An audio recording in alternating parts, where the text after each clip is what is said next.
दरम्यान दिल्लीच्या आंदोलनाची धग महाराष्ट्रातही पोहोचली। सोलापुरातील विद्यार्थी रस्त्यावर उतरले। शहरातील पूनम गेट परिसरात विद्यार्थ्यांनी एक दिवसीय अन्नत्याग आंदोलन पुकारले।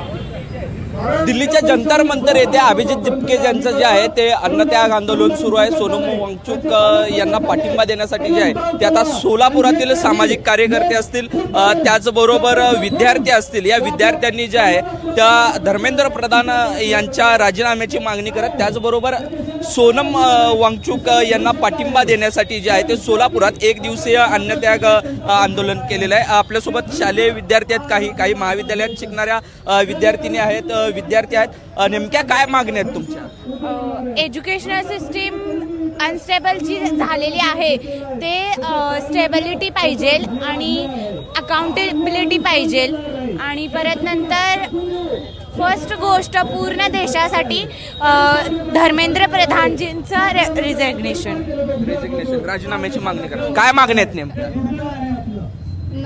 सॉरी सर, की विद्यार्थ्यांच्या ज्या भूमिका आहेत त्या दिसून येत आहेत। नेमक्या कोणत्या मागण्यांना घेऊन जे आहे ते आज अन्नत्याग आंदोलन केलं जातं? नीट पेपर जे अतिशय महत्त्वाचा पेपर आहे, डॉक्टर होण्यासाठी सर्वात आधी तो परीक्षा द्यावी लागते आणि अशा परीक्षांमध्ये जर पेपर फुटी होत असेल ते एकदा नाही अनेकदा, तर हे कुठेतरी गंभीर बाब आहे। हे थांबलं पाहिजे आणि याला जे जबाबदार आहे त्यांनी नैतिक जबाबदारी घेऊन राजीनामा दिला पाहिजे केंद्रीय शिक्षण मंत्री धर्मेंद्र प्रधान यांनी।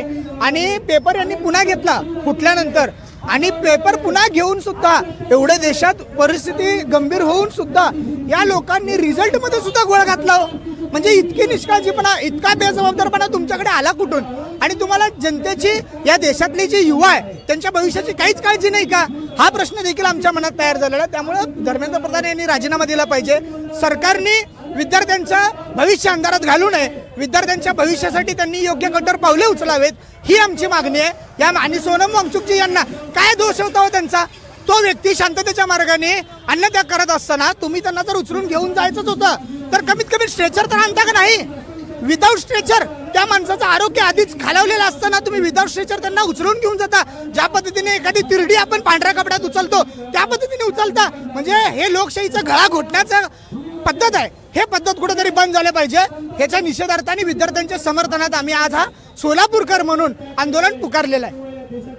अगदीच की सोलापुरातील हे विद्यार्थी आहेत, काही सामाजिक कार्यकर्ते आहेत किंवा आम आदमी पक्षाचे जे पदाधिकारी आहेत यांच्या वतीनं जे आहे ते सोलापुरात आज एक दिवसीय अन्नत्याग आंदोलन जे आहे ते सुरू असल्याचं दिसून येत आहे। व्हिडिओ जर्नलिस्ट चंदन बोलूसह सौरभ बागमारे, NDTV मराठी, सोलापूर।